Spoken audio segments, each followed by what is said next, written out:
My name is Robert, and I'm a hard-working single father who raised my son, Dexter, with all the love and care I could muster. Dexter was the center of my world, especially after his mother abandoned us when he was just a toddler. I worked tirelessly, holding down 2 jobs to keep our family afloat and provide everything Dexter needed. Times were tough, but I never once regretted the sacrifices I made for my son. Eventually, my hard work paid off. I received a significant promotion at one of my jobs, and financial stability became a reality. This allowed me to quit my other job and save enough to purchase a house, a symbol of our success and a place we could call home. I felt indescribable joy at finally being able to spoil my son, and spoil him I did. Since it was always the two of us, Dexter and I shared a very special bond. Our bond was unbreakable, and I cherished every moment with him. As the years went by, Dexter grew up to be just as successful as I had hoped. I vividly remember the day he got married. My heart swelled with pride and joy as I witnessed his union. For a few years, life was pure bliss. My bond with Dexter grew stronger every day. We were more than just father and son, we were best friends. We shared laughter, tears, and countless memorable moments. I loved him with all my heart, and I could see the same love reflected in his eyes. We supported each other through thick and thin, celebrating successes and comforting each other in times of hardship. Our relationship was a rock-solid foundation that gave us strength and made life feel complete. Dexter was my pride, my joy, and my reason for pushing through any challenges that came our way. Then one day, Dexter approached me with some information he had discovered. "Dad, I found out something important, and I wanted to talk to you about it." "What is it? You seem worried." "Well, I came across some information that says if we transfer the house into my name, you'll be eligible for full coverage health insurance. I know it's a big decision, but I really think it's worth considering for your well-being." "Oh, I see. You're concerned about my health, aren't you? That's thoughtful of you." "Of course, Dad. You've always been there for me, and I want to make sure you're taken care of too. This way we can have peace of mind knowing that if anything happens to your health, you'll be covered." "Thank you, Dex. It means a lot to me that you're looking out for my best interests. Let me take some time to think it over, okay? It's a big decision to transfer the house, and I want to make sure I fully understand the implications." "Absolutely. Take your time. I just want you to know that I'll support whatever decision you make. Your well-being is what matters most to me. How about we revisit this topic in a few days? Once I've had a chance to gather more information and consider all the options, we'll make the decision that's best for both of us." "Sounds good, Dad. Remember, I'm here for you no matter what. Just let me know if you need any help or have any questions." "Thank you, son. Your support means a great deal to me. We'll discuss this further soon, I promise." Touched by his care, I researched the details and found out that the benefits would kick in after 5 years. Believing in my good health and overwhelmed by love for my son, I decided to transfer the house deed to Dexter. I presented it as a heartfelt gift on his birthday, and his gratitude knew no bounds. I felt a surge of happiness and contentment, thinking I had made the right choice. However, my joy quickly crumbled when Dexter's wife called me a few weeks later. She revealed that Dexter had been cheating on her for the past year with a 25-year-old woman. Disgust and disappointment washed over me like a tidal wave. In a fit of rage, I called Dexter, hoping for some form of regret and an explanation. "Hi, Dex. We need to talk." "Sure, Dad. What's up?" "Your wife called me and told me something that deeply troubles me. Is it true that you've been cheating on her?" "Look, Dad, it's my personal life. I don't see why it's any of your business. Yes, I've been seeing someone else, but that's between me and my wife. I can't believe what I'm hearing. Cheating is a betrayal of trust, not just to your wife, but to the values and morals I raised you with. I'm disappointed in your actions." "Well, I didn't come here to discuss my personal life or disappoint you. Also, since I've taken ownership of the house, I expect you to move out within a month. It would be weird for me and my mistress to live with you. You can't be serious. I transferred the house to you believing you cared about my well-being. Now you're kicking me out without any consideration or remorse." "Look, Dad, this is how it is. The house is mine now, and I have my own life to live. Find somewhere else to live. I don't have time for this right now. I can't believe this is happening. I raised you with love and sacrificed so much for your future. I expected better from you, Dex. Is this how little our relationship means to you?" "Relationships change, and right now, this is what's best for me. I suggest you start packing and figure out your living arrangements. I can't believe this is how you treat your family. I never imagined you'd become so heartless.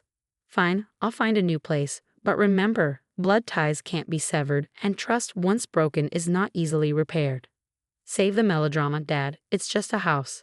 You'll find somewhere else to live, I'm sure. Goodbye. I had no control over the house, and with a heavy heart, I had no choice but to leave. My heart shattered into a million pieces as I packed my belongings and left the house I had worked so hard for. The pain of betrayal ran deep, and I couldn't fathom how my own flesh and blood could kick me out without remorse. It was a blow that struck at the core of my being. The knowledge that Dexter had married his mistress only intensified the agony. It made me question my abilities as a father. Did I not raise him well enough? Did I fail to instill in him the values of loyalty and respect? Doubts crept into my mind, fueling my anguish. Seeing Dexter move on so easily, building a life with the very person he had cheated on his wife with, was a dagger to my heart. It felt like the years I spent nurturing him, sacrificing for him, and loving him unconditionally were all in vain. I couldn't help but wonder where I had gone wrong. The pain of being discarded, replaced, and forgotten by my own son was almost unbearable. I struggled to make sense of the situation, grappling with a mix of emotions: anger, sadness, and a profound sense of loss. The wounds inflicted by Dexter's betrayal continued to fester, leaving me emotionally scared. Cutting off all contact with him was an act of self-preservation. I needed distance to heal, to find some semblance of peace amidst the chaos. In the years that followed, I fought to rebuild myself, to find solace in the knowledge that I deserved better. The pain of Dexter's betrayal never truly disappeared, but with time, I learned to carry it with grace and dignity, using it as a reminder of the resilience within me. 4 years passed, and just as I began to heal from the pain, the mistress, Jenna, showed up at my door. She introduced herself as Dexter's soon-to-be ex-wife. That made me raise an eyebrow. She told me she would love to explain further and asked that she could come in. I was a little apprehensive at first, but my curiosity got the better of me. I wanted to know what she meant by ex-wife. I invited her in and grabbed her a glass of water. We settled down on separate armchairs, and I asked her to explain what she meant. While doing a deep clean of the house, I stumbled upon a photo album from Dexter's previous marriage. When I confronted him about it, he admitted that he was married when we started dating. I was shocked. How could he deceive me like that? He didn't tell you? Wow, I thought you knew. I can assure you I had no idea. Well, I'm sorry that he deceived you like that.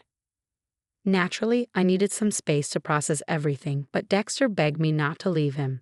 He even confessed that he deceived his father just to be with me. That was the final straw. I couldn't stay with someone who would not only defraud his own family, but also continue to deceive those he claimed to love. I understand your anger, Jenna. I completely share your sentiment. But what exactly does this have to do with me? Why did you come here? I want to seek revenge, not just for myself, but for you too. We both deserve justice and the chance to regain our dignity. Together, we can make him face the consequences of his actions. I appreciate your concern and offer to help, but revenge, is that really the answer? I don't know if it's the right answer, but it's an answer. Dexter needs to learn the consequences of his actions, especially his hurtful ones. You're right, Jenna.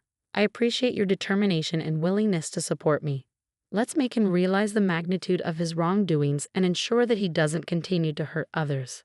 I'm glad you're on board.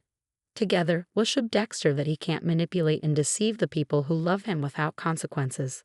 With her expertise as a real estate agent, Jenna unveiled a plan to target Dexter's vulnerabilities. She revealed that the transfer of the house while I was still alive had led Dexter to pay higher property taxes, nearly depleting his funds. They relied solely on Jenna's earnings to survive. Furthermore, since they hadn't signed a prenup, half of the house's value was entitled to her as marital property. Jenna had already served Dexter the divorce papers, and he quickly realized he needed her support to stay afloat. In desperation, Dexter offered to sell his share of the house to Jenna. This is where I entered the picture. I have a proposition for you. What if I sell you the house back at the same rate I bought it from Dexter? What? Jenna, are you sure? Absolutely. But why would you do that, selling it back to me for a fraction of its original price? I'm truly sorry for being the reason you were kicked out of your own home. I want you to have back the house that you've worked so hard for, Robert. It's the least I can do to make amends for the pain and suffering you endured. I don't know what to say. I'm overwhelmed with gratitude. I can't begin to express in words. You really don't have to do this, but I appreciate your kindness and consideration. You deserve to have your home back. It's important to me that you regain what was rightfully yours. You've been through so much, and I want you to heal and find some sense of justice. Thank you, Jenna.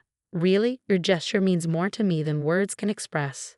I accept your offer with deep gratitude. We'll work together to make things right again. With our alliance forged, Jenna and I delved deeper into our plan for revenge against Dexter. She took charge of collecting evidence, meticulously gathering proof of his infidelity. Once Jenna had a solid case against Dexter, she took matters into her own hands and sent the evidence to his bosses. Their workplace had strict rules regarding ethical behavior, and infidelity was a breach of trust they couldn't overlook. The consequences were swift and severe. Dexter was terminated from his job. The satisfaction I felt was bittersweet.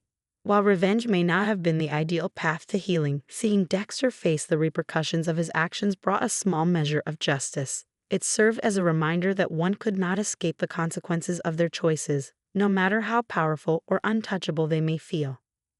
Jenna's strategic move not only stripped Dexter of his employment but also left him in a vulnerable state.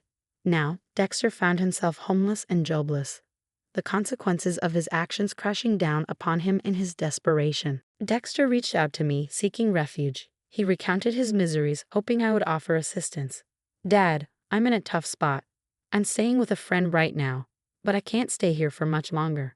I don't have anywhere else to go. Could you help me by letting me stay at your place? I know things are hard for you right now, but it's not easy for me to welcome you back so soon after what happened. I just bought the house back from Jenna, and your betrayal still hurts." "You bought the house back? Why would you do that?" "Because she recognized the importance of this house and the hard work I poured into buying it the first time, better than my son did." "Oh, you're being unfair. It's where I grew up, and I feel like I should have the right to be there. I get that it's meaningful to you, but trust was broken. It's going to take time for me to heal from what you did. I can't just forget the pain and invite you back without considering my own feelings. It's not fair. I need a place to stay, and I thought you would be there for me, especially since you're my father. I'm not completely abandoning you. I have a compromise. You can come back, but you'll have to pay rent and stay for a limited time. That's the best I can do right now, given the situation."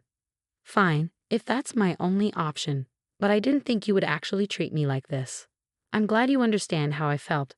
Throughout Dexter's 4 months stayed in a house I had once called home, I remained detached and aloof, intentionally keeping my distance. Gone were the days of warm conversations and shared laughter. It was a deliberate choice on my part, a reflection of the deep disappointment and hurt that Dexter had inflicted upon me. When Dexter finally mustered the courage to question my changed demeanor, I didn't hold back. "Dad, why are you treating me differently? What happened between us?" "You can't honestly ask me that question, Dex. With everything that you did, I can't be close to someone who betrayed their partner not once but twice, and who used and betrayed me in the process too. It hurt me deeply and shook me to my core. But Dad, I made some stupid mistakes. Can you forgive me? You got your house back. I'm back. Everything's fine."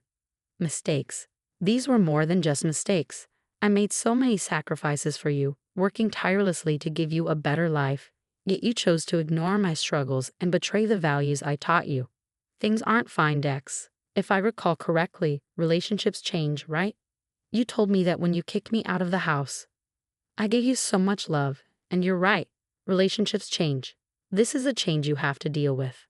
I never meant to hurt you, Dad. I'm sorry for what I've done. Sorry isn't enough. You turned your back on me, ignoring the loyalty and respect I hold dear.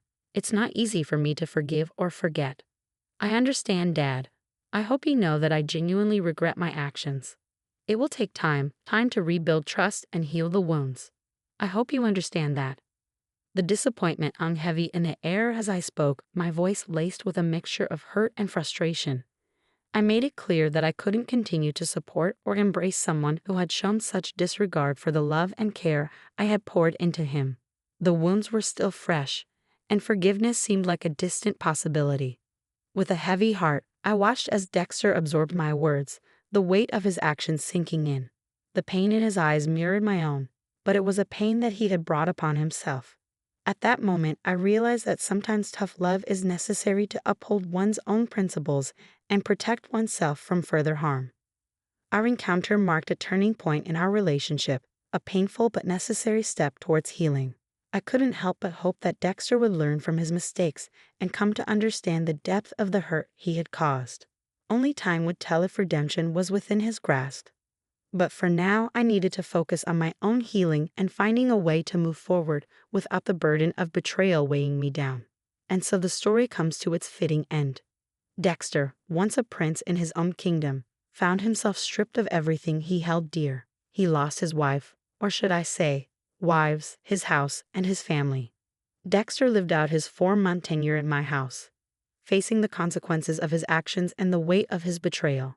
As he departed, I made it clear that I had no intention of rekindling the father-son relationship we once had. Dexter, aware of the irreparable damage he had caused, was left to rebuild his life, facing the consequences of his choices.